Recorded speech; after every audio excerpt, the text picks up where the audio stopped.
শেখ হাসিনা ভারতে থেকে বাংলাদেশে গুলি চালাচ্ছে। এদেশকে কিভাবে ব্যর্থ রাষ্ট্র পরিণত করা যায়, এদেশের স্বাধীনতা সার্বভৌমত্ব কিভাবে ক্ষুণ্ণ করতে করা যায়, এদেশের গণতন্ত্র কিভাবে প্রতিষ্ঠিত না হয়। আমরা চাইব নির্বাচিত সরকার আসুক, ইনশাআল্লাহ।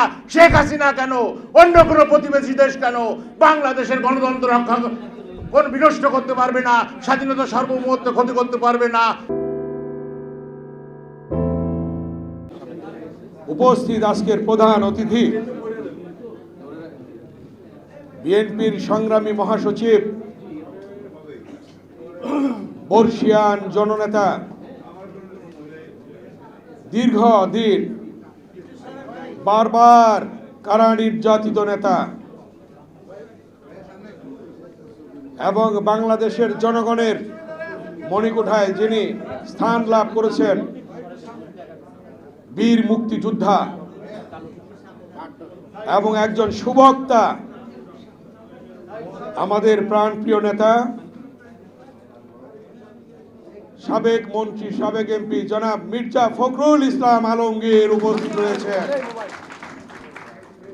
উপস্থিত 69-এর গণ অভ্যুত্থানের নেতা, সাবেক মন্ত্রী, সাবেক এমপি, জাতীয় পার্টির চেয়ারম্যান জনাব মুস্তাফা জামাল হায়দার।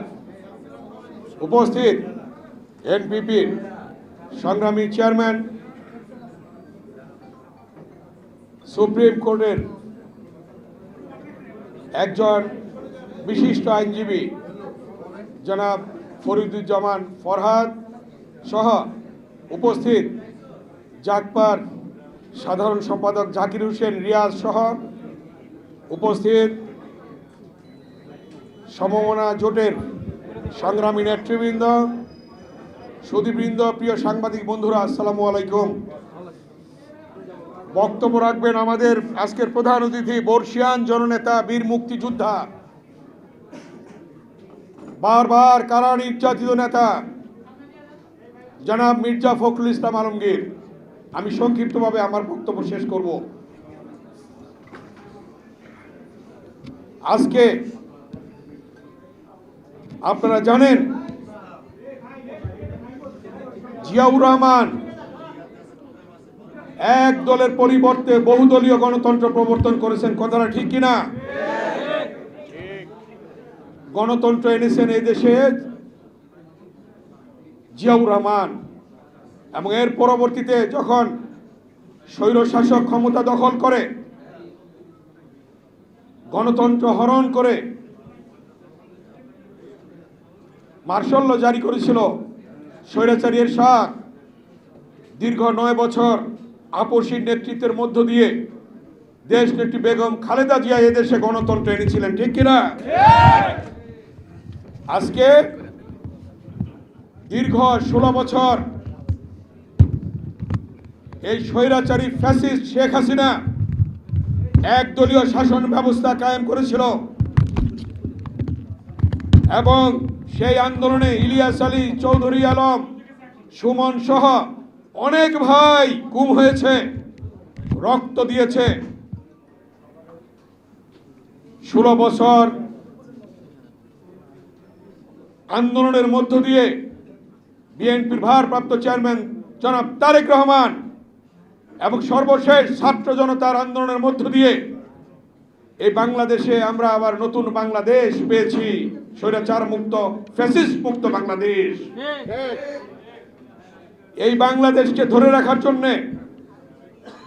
আজকে সকলকে ঐক্যবদ্ধভাবে কাজ করতে হবে। আমাদের আহ্বান থাকবে অবিলম্বে এই অন্তর্বর্তীকালীন সরকার প্রয়োজনীয় সংস্কার দ্রুত সমাপ্ত করে একটি জাতীয় নির্বাচন অনুষ্ঠান করা, এবং সেই নির্বাচনের মধ্য দিয়ে নির্বাচিত সরকার আসবে, সেই সরকার এ দেশ পরিচালনা করবে। আপনাদের মনে আছে এ দেশ ছেড়ে পালাতে বাধ্য হয়েছে ফ্যাসিস্ট হাসিনা। একদিন আগেও যে বলেছিল যে শেখ মুজিবের মেয়ে পালায় না, কিন্তু আমরা কি দেখলাম একদিন পরে? দৌড়ে গিয়ে পালিয়েছে। অতএব এই পলাতক স্বৈরাচার আজকে প্রতিবেশী দেশে বসে ষড়যন্ত্র করছে, চক্রান্ত করছে।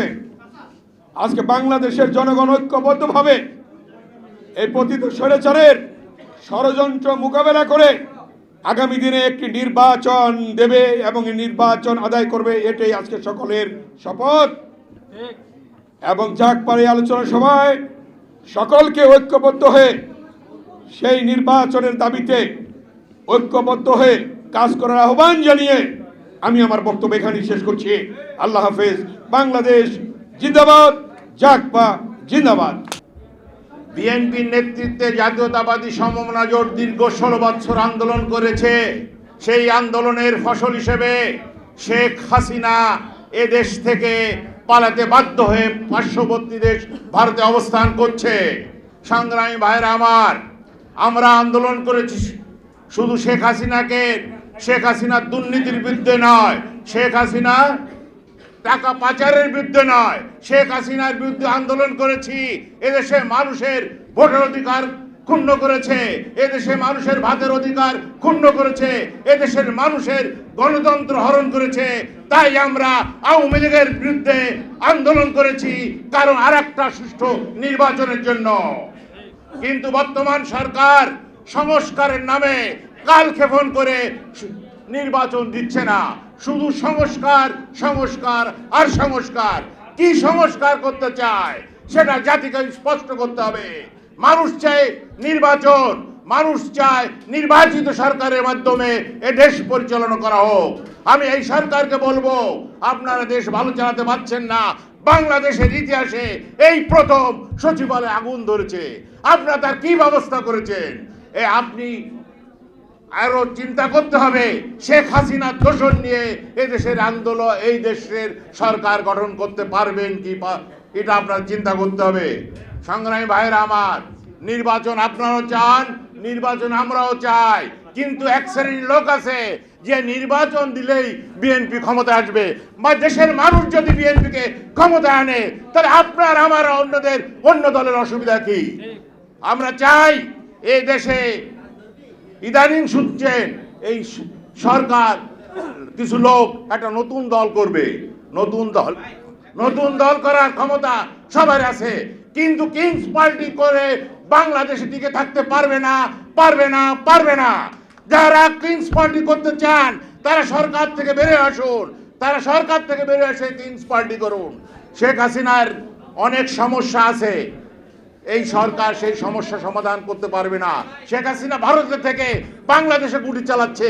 এদেশকে কিভাবে ব্যর্থ রাষ্ট্র পরিণত করা যায়, এদেশের স্বাধীনতা সার্বভৌমত্ব কিভাবে ক্ষুণ্ণ করা যায়, এদেশের গণতন্ত্র কিভাবে প্রতিষ্ঠিত না হয়। আমরা চাইব নির্বাচিত সরকার আসুক, ইনশাআল্লাহ। শেখ হাসিনা কেন, অন্য কোনো প্রতিবেশী দেশ কেন বাংলাদেশের গণতন্ত্র রক্ষা বিনষ্ট করতে পারবে না, স্বাধীনতা সার্বভৌমত্ব ক্ষতি করতে পারবে না, এবং এদেশের মানুষ সুখে শান্তিতে থাকবে। তাই আমরা সরকারকে বলবো, আপনি সংস্কারের নামে কালক্ষেপণ না করে দ্রুত নির্বাচন দিন, যে এমন নির্বাচন দিন যাতে মানুষ ভোট দিয়ে নির্বাচিত সরকার গঠন করতে পারে। সংস্কারের বিরুদ্ধে আমরা না, আমরা চাই যা সংস্কার করতে না করলে না হয় সেটাই করেন। আর আমরা জাতীয় ঐক্যের পক্ষে। জাতীয় ঐক্য মানে এদেশের স্বাধীনতা, জাতীয় ঐক্য মানে এদেশের সার্বভৌমত্ব, জাতীয় ঐক্য মানে এদেশের গণতন্ত্র প্রতিষ্ঠাতা। এর বিরুদ্ধে আমরা সমস্ত দল একসাথে আছি, কিন্তু জাতীয় ঐক্য মানে এই নয় সময় ক্ষেপণ করে নির্বাচন পিছিয়ে দেওয়া। ইনশাআল্লাহ এদেশে নির্বাচন হবে, তারেক জিয়া এদেশে আসবে, খালেদা জিয়া প্রধানমন্ত্রী হবে, এবং আমরা এদেশকে সুখে শান্তিতে রাখবো, এই আশা ব্যক্ত করে আমার বক্তব্য শেষ করছি। খুদা হাফেজ। বাংলাদেশ জিন্দাবাদ, এনপিপি জিন্দাবাদ। 1 জানুয়ারি 2024 চেঞ্জ টিভি পা রেখেছে সুরভিত 6 বছরে। সবার প্রতি নিরন্তর শুভেচ্ছা। চেঞ্জ টিভি প্রতিষ্ঠা বার্ষিকীতে আমরা এদেরকে ধন্যবাদ জানাই, চেঞ্জ টিভিকে উত্তরোত্তর সাফল্য কামনা করি। আর সাথে সাথে আমরা বিশেষ করে এদেরকে অনুরোধ করব যেন তারা দেশের পক্ষে এবং বাংলাদেশের জনগণের পক্ষে, ইসলামের পক্ষে, হকের পক্ষে, সত্যের পক্ষে তারা যেন সুন্দর পরিবেশন করতে পারে এই আশাবাদ ব্যক্ত করি। চেঞ্জ টিভিকে আমি তো মেলা দিন ধরে দেখছি। চেঞ্জ টিভি যতদূর সম্ভব বস্তুনিষ্ঠতার সাথে কাজ করছে এবং এই জন্য চেঞ্জ টিভির ভিউ আরও অনেক বেড়েছে, অনেক। আমি নিজে যে অনেকগুলো সভা করে মানে এখানে ইন্টারভিউ করেছি, কোনো কোনো ক্ষেত্রে আমি দেখেছি মিলিয়নের মতো হয়েছে ভিউ, মানে অন্য কোনো জায়গায় এত হয় নাই। আমি মনে করি চেঞ্জ টিভি ভালো কাজ করছে, প্রচণ্ড চাপ আছে, তার মধ্যেও চেঞ্জ টিভি যদি তাদের এই নিষ্ঠতা রাখতে পারে তাহলে এটা আরও ভালো করবে। আমি তাদের সাফল্য কামনা করি। আগামী 1 জানুয়ারি জনপ্রিয় যে online television, online media change টিভির 5 বছর পূর্তি হবে। চেঞ্জ টিভির সাথে আমার অনেক দীর্ঘ এবং পুরনো সম্পর্ক, প্রায় বলতে পারেন ঘরের সম্পর্ক। আমি এই 5 বছর পূর্তি উপলক্ষে আমি চেঞ্জ টিভিকে আমার ব্যক্তিগত পক্ষ থেকে, বিপ্লবী ওয়ার্কার্স পার্টির পক্ষ থেকে আমি আন্তরিক শুভেচ্ছা এবং আমি অভিনন্দন জানাই। আমাদের এখানে গণমাধ্যমকে বলা হয় 4th স্টেট। একসময় ধরুন বিচার ব্যবস্থার প্রতি মানুষের একটা শেষ ভরসার জায়গা ছিল। সেই বিচার ব্যবস্থা যখন এখন বিরোধী দলের দমনের একটা প্রতিষ্ঠানে পর্যবসিত হয়েছে, এখন জনগণের পক্ষে, বিরোধী দলের জন্য, জনগণের শোষিত নিপীড়িত অংশের জন্য গণমাধ্যমই হচ্ছে এখনো পর্যন্ত শেষ ভরসা। আমাদের এখানে ঐতিহাসিকভাবে গণমাধ্যম বরাবরই জনগণের গণতান্ত্রিক আকাঙ্ক্ষার পক্ষে ছিল।